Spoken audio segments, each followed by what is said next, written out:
What's up, y'all? Can you guys believe that I have my makeup done? Like, what a miracle. I actually filmed a Get Ready With Me where I talked about baby reindeer. It's a hot mess, but honestly, what can you guys expect from me? I'm just kind of all over the place. I have ADD.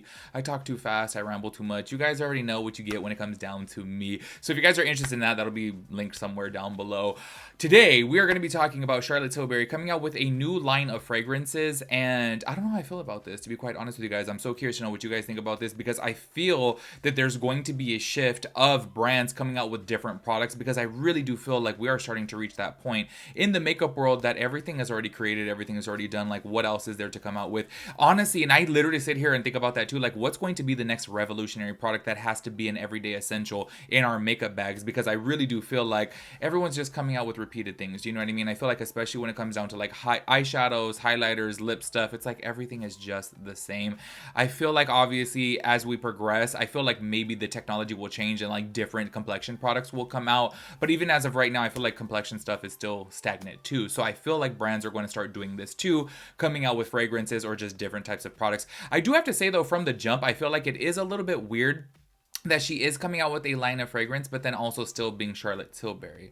I don't know how I kind of feel about that, only because I don't know, I feel like it should be separate. Do you know what I mean? Especially because she's coming out with so many, but then also MAC did have, or I don't know if they still do, a line of fragrances. Y'all, Turquotic was my favorite. I feel like the Turquotic smell is just so iconic and it brings back so many memories of working at MAC. So I feel like it's not too outlandish for a makeup brand to come out with fragrance. I just feel like maybe it would be a little bit better if it was like separate. Do you know what I mean? Also, I want to point this out though. When I did work at MAC, the fragrances were fairly like reasonably priced. I don't know what they are at right now, but y'all, they have these preloaded to Sephora because they're not for sale yet. They're $150. They're really expensive. So that's why I'm like, damn, I don't know how I feel about this. Some people are leaving reviews on Sephora though, because I guess they're signed up for influencer and they started sending out little sample packets of it. And a lot of people are not liking it so far. And it's kind of crazy. Well, y'all, I know that this probably sounds like really judgmental, but I look at like Charlotte Tilbury and I could just already tell like I wouldn't want to smell like her. I feel like this is gonna sound rude, but I don't know how else to say it. So sorry if it comes across rude. But I look at her and I just feel like she smells like a rich old lady. Do you know what I mean? I'm not calling her old. I'm just saying she looks like she would smell like a rich old lady. Do you know what I mean? So I'm just kind of like, I don't know how her fragrance will do, but we're gonna be going over all of her fragrances and talking about them. And no, I am not a fragrance expert. And you know what? I literally don't own one perfume at all. I own Turquotic, which is like the closest to a perfume, which really is actually a unisex fragrance. I don't know if you guys had known that from MAC. Other than that though, I have a huge collection. I want to say maybe about 20 colognes. I only wear cologne. I know obviously you'll meet some guys out there who like to wear perfume. I don't like feminine smells. I like smelling masculine. So that's why I'm just kind of like, yeah, I don't think I would ever try any of these, but I still do want to talk about them because I think it would be very interesting, especially to get your guys' feedback on. And yo, I just want to go over the bottles too. Like, I want to say this from the jump, y'all. She's coming out with 6 different fragrances and they're all the same bottle. I'm just kind of like, is that weird? Because I just think about like other actual fragrance brands. Say, for example, like YSL, right? They have, well, I mean, I know obviously they're fashion, but then when it comes down to fragrances, their bottles are different. Do you know what I mean? Or if you look at like, say, for example, Carolina Herrera, it's like all of her bottles are different too. Like, there's just so many different fragrance brands out there that have different bottles. I wonder how it is like coming out with the same exact bottle. I don't know. And then coming out with 6 at once. Like, is that weird? I don't know. Anyways, we're going to be going over that today. So make sure you guys let me know your thoughts and opinions about everything. Let me shut up. Let's go ahead and get into it. Before getting into this, I do want to let you guys know these are not out as of yet at the time of me filming this. Actually, I don't even see a release date. Maybe on the actual Charlotte Tilbury website, she'll have a release date on there. But I'm specifically looking at Sephora because they are preloaded there where it has the price, as to where on her website, they don't have the price. So these are $150 for 3.4 ounces. And I think that's really, really pricey. Also, too, I never even knew that like products were preloaded on there and then people can leave reviews before it comes out. And that really makes so much sense. Because I always think a lot of times, too, when I look at Sephora, I'm like, why is there so many reviews and the product barely came out like today? Do you know what I mean? And then now I get it because everyone like does Influencer. Which, by the way, I signed up for Influencer like, I want to say maybe a month ago, 2 months ago, because I was like, oh my God, I really want to start doing more makeup reviews. And then I was like, why haven't they offered me one single thing? I've completed all the tasks. I'm not, if you guys do Influencer, please let me know. Like, how do people get products from there? I'm like, they haven't offered to send me anything. I'm like, what am I supposed to do? Anyways, y'all, let's go ahead and over to the Charlotte Tilbury website. She has a little bit of a note for every single fragrance. You know what's really crazy? Actually, looking here, it doesn't say the release date of these. It just says like, join the wait list type of thing, and that's it. So yeah, honestly, I don't know. I Okay, can we talk about the bottles at first, y'all? Because every single bottle is the same, and I just am not a fan of these bottles. They look cheap to me. They just look, I don't know. I don't like them. I just really don't like them. I feel like she could have done a lot more, especially because you're charging $150. Overall, they kind of look a little bit tacky to me. I hate the top part of it. If I'm being honest, it looks like a little butt plug. Like, it looks like something that you do inappropriate with. I just don't think it's cute. I don't think it's flattering. Don't like the bottle. I feel like it looks cheap and just kind of corny in my personal opinion. But anyways, let's go ahead and talk about some of these fragrances right here and the names. The first one, Love Frequency. So this is what it says right here. 84% agree Love Frequency enhances feelings of love. I wonder about that. So this is what it says for that one. It says, Love Frequency wholly encapsulates the encounter of the romantic rose, queen of the flowers, dancing in perfect harmony with euphoric and spicy facets of pink pepper, a vibrant union between bold patchouli, sensual woody notes, and velvety addictive musk. I feel like I would absolutely hate that fragrance. So now actually, I'm going to go to the store to smell it, because going over that, first of all, I hate the smell of rose. I know, maybe it's just because I'm a man. I don't know. I don't like the smell of patchouli either. I feel like if it's very, very mild, then I do like patchouli. And then a lot of my, well, not a lot, actually. I have like maybe 3 fragrances that are woodsy. So I can deal with it if it's not too overpowering. But I don't know. To me, this just sounds like I would not like it, like at all.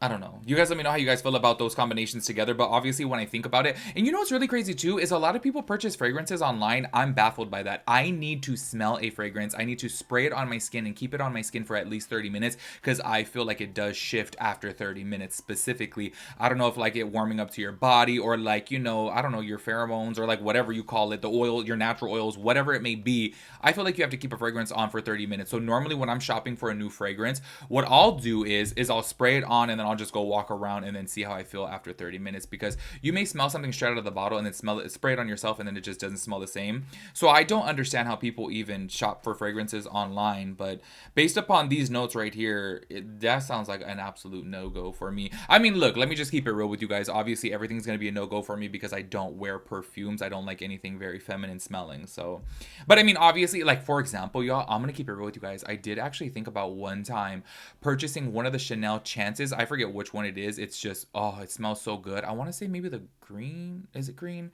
Or like light pink? I feel like there's so many different Chanel Chances, so I can't keep up with it. But there's one specific one that I feel like was so popular maybe about like 7 years ago. And I was like, damn, this smells so good. It smells like so clean and so fresh. And it just, oh, it smelled really, really nice. But I never bought it because I was like, maybe it's gonna end up smelling too. Oh my god, y'all. I literally did not even feel this on my lip. I looked down. I'm like, what the hell is this on my lip?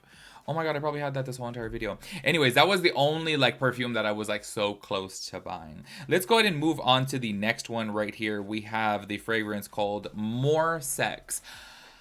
Damn, I'm gonna sound like such a bitch, but I just really feel like, okay, the names of her stuff, I feel like she didn't put any effort into this. This is just so like, ugh. And then it says, spray me for seduction. And what's up with these 84%? Yet again, we have 84% agree more sex enhances feelings of seduction. This is what it says right here. More sex is seductive and captivating, like a rush of passion through your body. It combines the perfect blend of bold black pepper oil and magnetic, I can never pronounce this, y'all, because I don't know if it's, I always want to say juniper. Is it juniper or uniper? I don't know, because y'all, we have this street over here in Long Beach called Junipero, and I'm like, okay, but then people call it junipero. I'm like, I don't know, y'all. Someone let me know if it's juniper berry oil for an intoxicating allure. A fiery union of sultry, I don't know how to pronounce this, ambroxan, velvety musk, and animalic eldrone create the hypnotic sexual accord that always leaves you wanting more. The magnetism of the scent is enhanced by the addictive and intoxicating leather accord and sensual caressing sandalwood. This sounds very interesting. This is a fragrance that I definitely would have to smell. I do like sandalwood, but then I'm kind of like, the rest of it in here, I'm not too familiar with juniper berry oil. I'm very curious to know how this smells in person. Once again, though, the bottle just looks so damn cheap with those lips on there and everything. I don't know. I feel like it's so cheap, especially for if I'm spending $150 on a fragrance, I want that bottle to be nice. 150 is pretty damn pricey. Y'all, I bought a Louis Vuitton cologne before. Like, I don't know why. Like, y'all, I thought I was like bougie or something. I was doing okay financially during this time, and I was like, oh, I'm gonna purchase this cologne because I fell in love with it. It's called Sur La Route from Louis Vuitton. Also, the reason why I purchased it, it was $300, but I do have to, or you know what, it was like $285. I have to say this, it's a 3.4, I was like a 3.3 ounce bottle, and you can get refills for $160. And I was like, oh, I buy my YSL cologne and I buy the oil-based one, and it's like $140. So I'm like, that's not too far off. So that's why I did it. I don't know, obviously, if they have a refill program with this, but I'm like, damn, $150, you're getting really up there, you know? So the next one actually is the one that's already loaded to the Sephora site, where people were complaining about, saying that this smells like, you know, like, I guess, not very pleasant. This is called Joyphoria. And this says right here, luckily it's not 84% anymore. This one says 91% agree Joyphoria enhances feelings of happiness. Joyphoria is an olfactive symphony of a euphoric, joyful summer that transports you to pure paradise. Blending summer blooming white florals, Joyphoria feels like a ray of golden sunshine. This is a balmy, warm, and radiant fragrance with uplifting neroli oil, sun-kissed ylang ylang, subtle coconut water accord, and joyful petitgrain oil. I'm curious to know how this one actually smells, because you know what, I have a friend who wears oh my gosh, it's something beach. Is it from, oh my god, I literally forgot that. Is it Replica? No, I forget. It's something beach. Maybe it is Replica. I don't know. It's called something beach, and I feel like this probably will smell like this. It's giving me that vibe. It says a voluptuous sunny bouquet of a warm jasmine sandback, alluring tuberose, absolute, addictive vanilla, and velvety musk.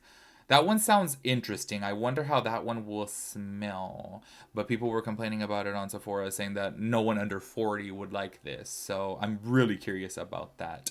Let's move on to the next. We have Magic Energy. Spray Me for Energy. I don't know why. I just feel like this shit is so corny. Like, they have something for every single one. And honestly, y'all, like, maybe she's trying to go like the chakra route. You know what I mean? Like, of like, oh, you're going to be enchanted by this one. You're going to be seducted by this one. Like, as a selling point. But I feel like it's corny. I'm sorry. Just my opinion. 98% agree Magic Energy enhances feelings of energy. Magic Energy is a sophisticated and reawakening scent that helps you connect to the four elements of nature. Air is channeled through the crisp and effervescent bergamot, bringing a fresh floral zesty note with a hint of spice to fragrance. I do like bergamot, but if it's very, very mellow. The creamy and aromatic Palo Santo accord, combined with the resinous incense-like finish of a frankincense, I don't know what the hell this is, imbues Magic Energy with fire. Grounding energy cypress ultimate connects the fragrance with earth, emitting the delicate, mossy, and forest-like aspects of the scent. Water is represented by the unique and marine-like aspects seaweed extract, like a splash of energy, providing fresh and salty facets to the scent. Magic Energy is the perfect reawakening and energizing scent that transports you to a magical forest. I'm so curious to know how that smells. Like, honestly, that one, it could either be really, really good or it could be really bad. Do you know what I mean? So I'm like, does it smell too much like the forest? I'm really curious. Next up on the list, I have to say this is probably the prettiest. I mean, okay, I know the actual bottles are the same, but obviously the colors are different and the imprinting is different. This one I think probably goes the best because it has the gold, you know, little embellishment on it, and it's a pretty blue. Overall, though, I just really feel like for $150, this looks cheap as hell. This is what this one says right here. Oh, by the way, Calm Bliss, spray me for serenity. 92% agree Calm Bliss enhances feelings of serenity. Calm Bliss gently manifests tranquility and serenity, illuminated by the sparkling precious neroli oil that provides a fresh and floral facet to the fragrance. The peacefulness is embodied by the scent of natural lavandin, don't know what that is, which gives a distinctive floral and oh my gosh, aromatic, oh my god, y'all. Oh, and then I go and knock over my drink. I swear sometimes, like, these words, I'm like, am I just the only dumb one on the planet, or do you guys go to websites and read things like this and are like, what the hell is this shit? Like, I don't even know what it is. Like, when I go to shop for a fragrance, it's like I just know the bare minimum of notes. Do you know what I mean? And on top of that too, 9 times out of 10, like, I don't even look at the notes. I'm just kind of like, I just go based upon smell. So that's why I'm like, damn, like, how many people out there go based upon what they read? Because I'm like, with the fragrance, it's like, it's almost like reading a menu. Do you know what I mean? Like you go to a restaurant and it's like, oh, okay, this sounds good. And you order it and it's like, what the hell? No, you have to like obviously taste it first. And with this, I feel like you have to smell it first. Anyways, Orus Concentrate, or oh my God, here I am making up shit now. It doesn't even say that. Orus Concrete has flowery facets with very powdery notes and a dry woody root nuance that combined with the softness of white musk creates the innocence of Calm Bliss. I feel like I would hate that one. I'm curious I'm really, you know what, whenever like Sephora carries these in store, I'm gonna go and smell them all. I will update you guys in a future video because I'm just so curious to know which one would be my favorite out of the 6. And after like reading all of these like claims about this and stuff, I'm like, I'm really curious to know. Like, I don't know, everything, I'm just keeping it real with you guys. It seems like a little bit like gimmicky. Do you know what I mean? Like people are gonna read this and be like, oh my gosh. Also, too, I do want to note at the bottom, this is what it says, a quote right here. It says, "Darlings, my new fragrances leave an exceptional scent trail that follows you for up to 18 hours." For that price point, it better. There is one more on here, which is called Cosmic Power, but I don't know why they don't have any... Yeah, I don't know why there's no details for the Cosmic Power one. That's the last one on there, which I'm curious about because, y'all, that bottle has a unicorn with the crescent moon and then like a body floating. Like, I don't know which that one will be. Overall, look, I know obviously this may seem a little bit out of my realm being that I don't wear perfume. I just feel, as say, for example, what if I was in the market for perfume? I feel like I probably wouldn't go with any of these. But I will update you guys in a future video because now I'm actually really curious to know what they smell like in person. So as soon as Sephora has them, I am going to smell them. Out of all the bunch, which one do you guys think would be your favorite? I feel like my favorite would be the... I don't know. I kind of feel like maybe the forest one could be good, but then it could also be bad. But... I don't know. Other than that, what was that blue one that I was like, oh, okay. Oh, no, it was the green one. I think it was called Magic Energy. Yeah, Magic Energy was the other one that I was just kind of like, huh. Oh, no, Magic Energy was the foresty one. I think that's probably the only one that I would maybe like. And watch me actually hate it, too, in person. I don't know. I'll update you guys in a future video. Make sure you guys let me know your thoughts and opinions about everything. I will catch you guys in the next one. Peace out, Girl Scout.